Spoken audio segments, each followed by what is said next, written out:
За хүмүүс мэпогоор хэрхэн тоглох вэ гэсэн асуултыг асууж байна. Би бол өөрөө мэпогоор төдийлэн сайн тоглож чаддгүй ч гэсэн ер нь бол арга барилыг нь бол мэднэ. Тэгээд мэдхгүй хүмүүстэй зориулаад мэпогоор яаж тоглох вэ гэсэн арга барилыг зааж өгье. За эхний мэдэх зүйлгийн бол Dota 2-ын тохиргоон дотор байдаг Quick Cast гэсэн тохиргоо байгаа. Энэхүү тохиргоо нь болохоор скиллээ хийхдээ зөвхөн үсгэн дээрээ дараа хийнэ гэсэн үг. Ерөөсөө мав зараа газар дарна гэсэн юм байхгүй. Жишээ нь гэвэл би одоо мэпогоор айлын эсрэг талын баатрыг тордлоё гэж бодоход эсрэг талын баатар дээр мав завьчаад ээр үсгээ ч юм уу Q үсгээ ингээд дараад шууд юм гэсэн. За одоо дээрх тохиргоон дээр харагдаж байгаа шиг би бол мэпог 1 2 дахь скиллийг R болон F гэсэн үсгэн дээрээ ажиллаа. За дараагийн нэг чухал зүйл гэвэл энэ Select All Other Units гэсэн тохиргоо байгаа.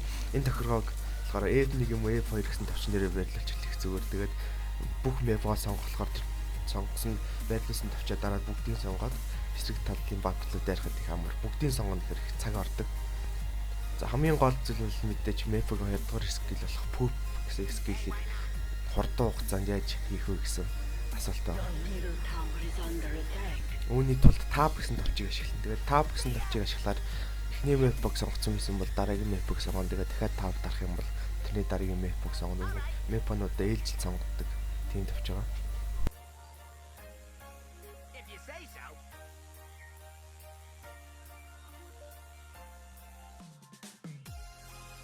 За инхээр бол ер нь ойлгомжтой бол явчихж байгаа.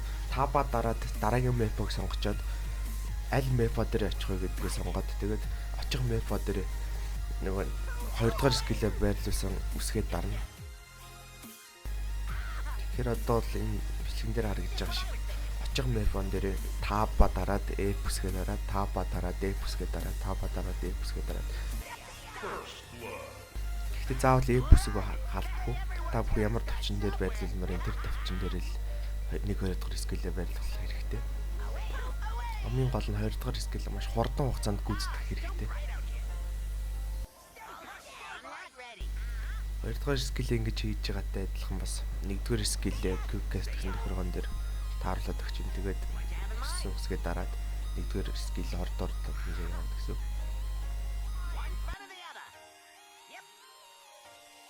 За ерөнхийдөө л ингээд ойлгомжтой болчихж байгаа. Та бүхэн ч гэсэн шинэ custom game үүсгэж байгаа тэгээд үзээрэй.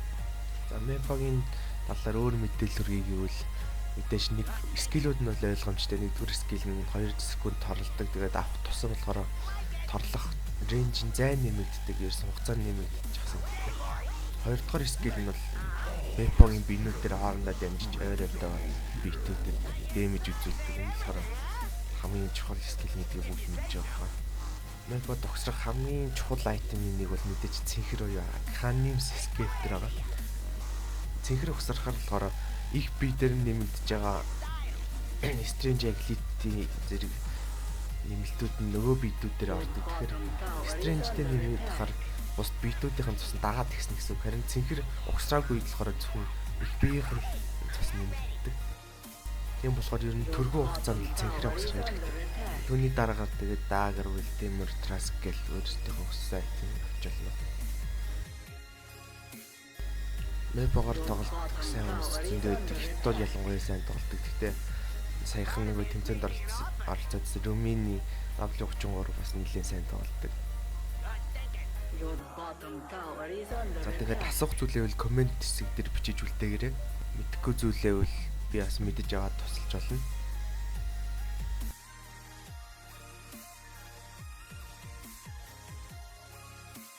Your middle tower is under attack.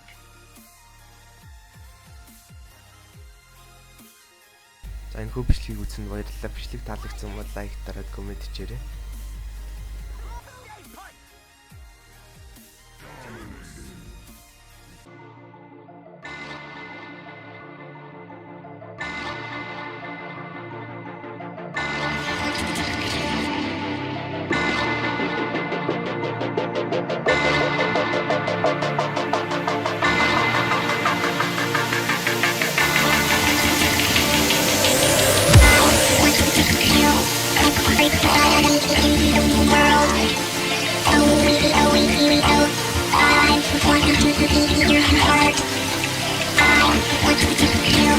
Every planet in the world.